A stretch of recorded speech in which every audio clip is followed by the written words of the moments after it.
All right, hey everybody. Welcome. Welcome, you've made it. We've made it.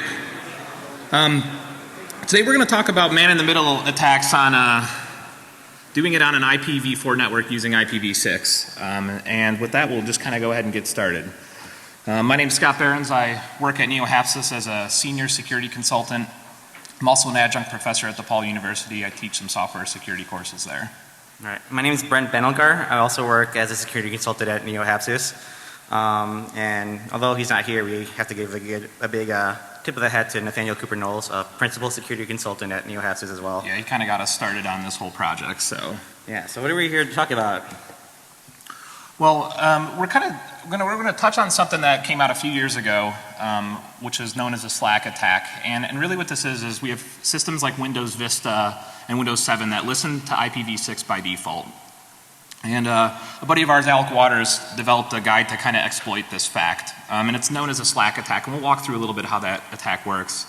One of the observations that we made when we were playing around with this in the lab was that it's kind of difficult to follow the steps he had outlined. We ran into a lot of issues. So what we did and what we're going to present to you today is how we've updated the attack to make it a lot easier to use and kind of a one-click install sort of approach. So. Right. And so here we have our plain vanilla legacy network. There's only IP version 4 on this network. There's a router, has DHCP, DNS, and there's no IPv6 anywhere. We also have some hosts here, Windows 7, Windows Vista, 2008. Right. All right, and so what Alec Waters put together was a guide to create our evil router here in the red. Although there's two nodes on here, the evil router and the evil DNS are intercepting traffic. They're running an IP version 6 network, which is denoted in blue. Right. And then it's passing it through their packages and their DNS. Again, this is their own host. And then it's resending that out over the IP version 4 network. Right, and so what this really takes advantage of is, all these operating systems that have the IPv6 enabled by default.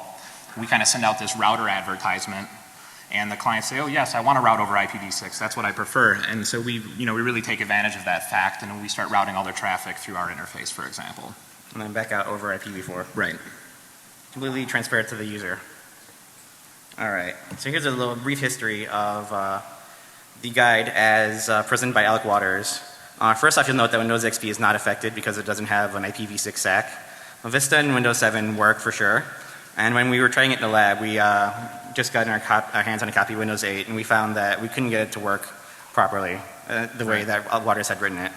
Yeah. So although it might be a little bit difficult to see in the next screenshot here. So the way that kind of looks like is that we have some IPv6 router advertisements, but the Windows 8 no longer accepts the DNS server setting through Slack alone. Right, and so when we kind of run that issue, then it tries to make a request, it does not get a DNS response, and then it falls back to IPv4, which is a technology known as happy eyeballs, and we'll touch on that a little bit later in the presentation as well. Yeah.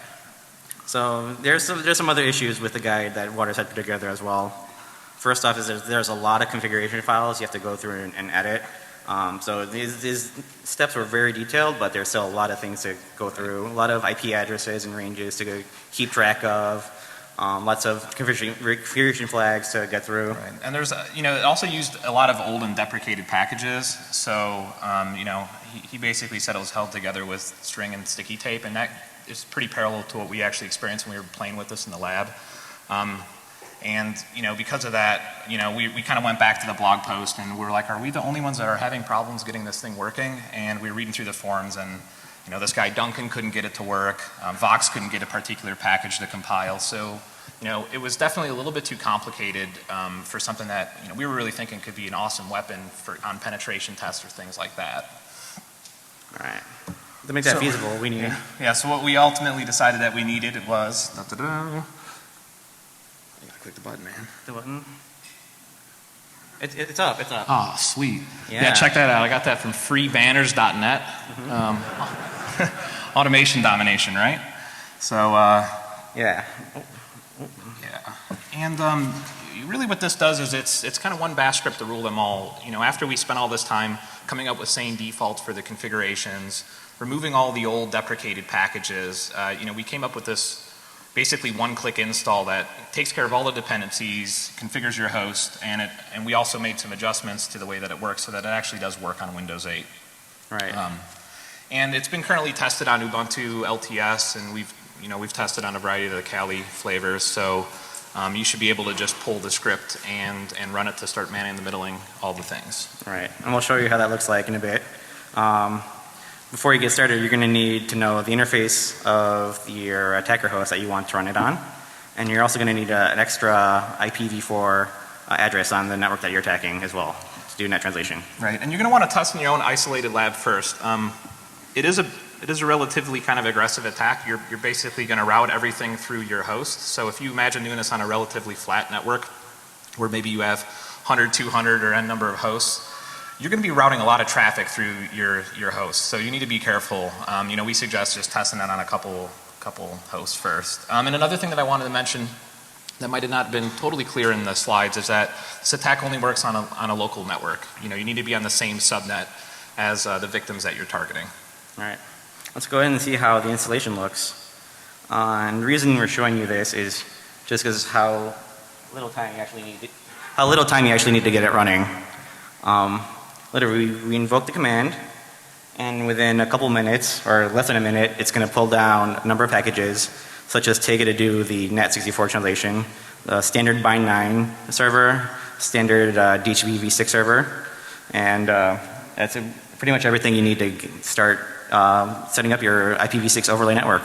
Yeah, and actually we'll make kind of a side note here. When we were originally setting this up, before RTFM'd on bind here, I ended up writing a DNS resolver in Scapy to do some super hack job, and then at the end of the day it was like one line of work in bind. So just a lesson to everybody, please read your manuals. Yeah. So it's ready. Right, and so although it went relatively quick, one of the other things that the script really does is it prompts you for 2 points of input. It asks you the interface that you're going to run the attack on. So here, although it scrolled pretty fast, the attacker specified E0. And you also need to specify a free IP address on the network that you're targeting. Right. And at the end it starts up all of the relevant services, loads all the kernel modules that you need. Yeah, and we should also mention it's not persistent, so once you've actually set this up, you're going to need to run the script again if you reboot your host or you switch networks or something like that. Yeah. It's 2-line fixes to make it persistent. If anybody's interested, well, we can talk later. Yep. All right, so now we're going to see what this looks like on the client side on our Windows 8 host. All right, first off we see that it's received our IP version 6 addresses, and it has our IPv6 DNS server that's going to do translations for us. Right. Let's unpause. Cool. Fire up our Wireshark, and we'll load up Google in another window. We'll see it's communicating over IPv6 on our configured prefix. Right. And then we're going to pull up the flow to verify that that is our HTTP request. Right. Cool. All right. Right, so we can see that the traffic, transparent to the victim, all the traffic is running over IPv6. All right, and here's how this looks like on the attacker side. So we have our attacker, he's run the one-click install and he's on Kali, waiting for that request to happen. So we see the request come in, and at this point now we're kind of seeing a combination of the IPv6 traffic, and we're also seeing us do the translation back to IPv4 so we can actually get out of the network, right? Because we're taking advantage of the fact that we don't have a full IPv6 tunnel out to the network, right, or to the internet here. Right, so that was the IPv6 request coming in from the client. And so now we can see that the victim's traffic, we have the headers there and some of the cookies and the data as well. And that's being retransmitted back out over IPv4. So basically within the span of very quick, you are manning the middling your victim's traffic over clear text. Mm-hmm. All right.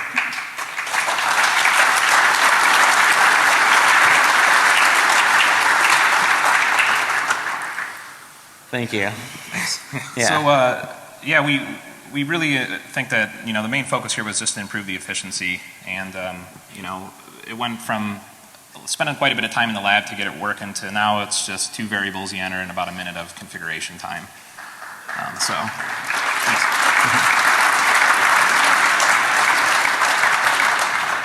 All right. Unfortunately, not all is rosy in IPv6 land. Yeah. We do have a couple of issues with the attack as it is. Yeah, and you know the hugest one is this disabling IPv6 by policy.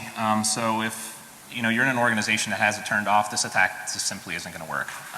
And in general, you know, one of the things that's kind of nice about this attack is that anytime you set up a new Windows host, it has this turned on anyway. So unless it's explicitly turned off, there's a good chance that you're going to have hosts that have IPv6 enabled. One of the other things that we have to be on the lookout for are IPv6 network defenses, and these are specified in RFC 6105. There's also a guide that Cisco put out that talks about how to kind of protect against first hop sort of attacks, and they have a technology called RA guard, router advertisement guard, that basically stops, you know, when we send out that router advertisement packet, that guard basically blocks that packet from hitting any of the other ports on the switch. Right. And some of the other issues we've run into in the lab when we're testing this is different operating systems will implement RFC 6555 differently, which specifies that there's heuristics for when the operating system will roll back to IPv version 4 if the IPv6 connectivity isn't coming back fast enough. It's kind of interesting too because it doesn't seem to be standard. I mean, the happy eyeball effect on Ubuntu is different than it is on OS X. It's different than it is on other flavors of Linux. So, you know, there's a little bit of room to figure out, you know, what those conditions are that actually trigger that fallback. And unfortunately, when the fallback happens, it seems to then just prefer IPv4. So, you know, if you're on a relatively latent network or your routing is latent for whatever reason and the hosts drop back to IPv4, there's a good chance that they're not going to actually route through your host again. So once again, we kind of suggest if you are going to run this attack on a production network or something, you have some pretty speed, you know, have good network connectivity. Don't be doing this over a, you know, latent wireless network or something like that. Yeah. Another issue we ran into is different operating systems will query their DNS servers in different orders. Sometimes they'll query their IPv4 servers first. And so we miss out on being able to translate their IPv6 traffic to IPv4 through our DNS server. Yep. All right. So yeah, there is some room for improvement, and you know, we think one of the biggest things is to actually specify the target scope, because right now it snags the whole subnet, and that's a little noisy. I mean, if you're on a pen test and you're just targeting a specific server, you really don't want to route everything. And so that's definitely something that we're going to try to work out here.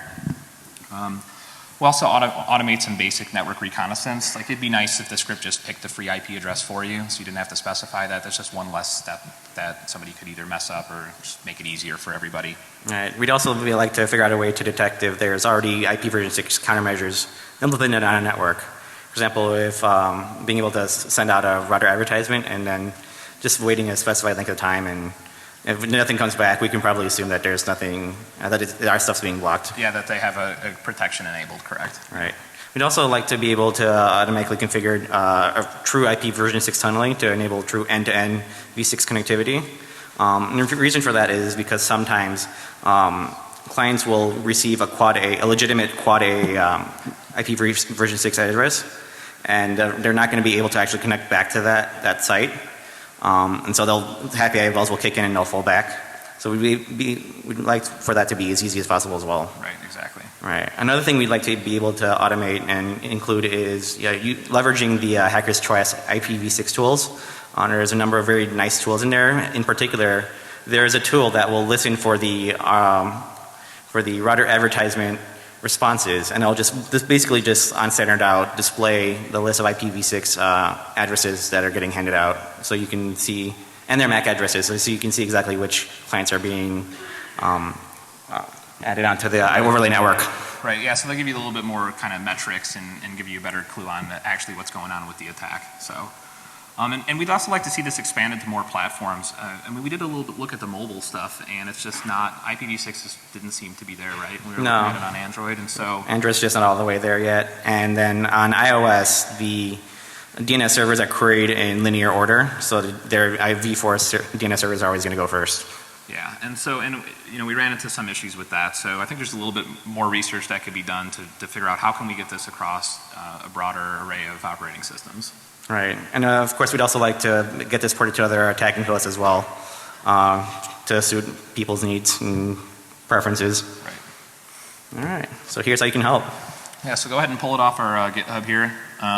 Just one other, we love people to help, so if you guys have ideas or have been working with similar stuff, feel free to fork the project and make some changes and submit a pull request. We'll be happy to add whatever you guys come up with. And then just one other note, just be careful running this on production networks. It is a kind of aggressive attack, so test it out in your lab first before you totally blow it out of the water on somebody's network, right? So. Yep.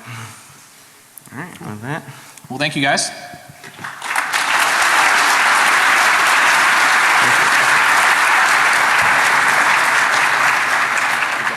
All right, thanks.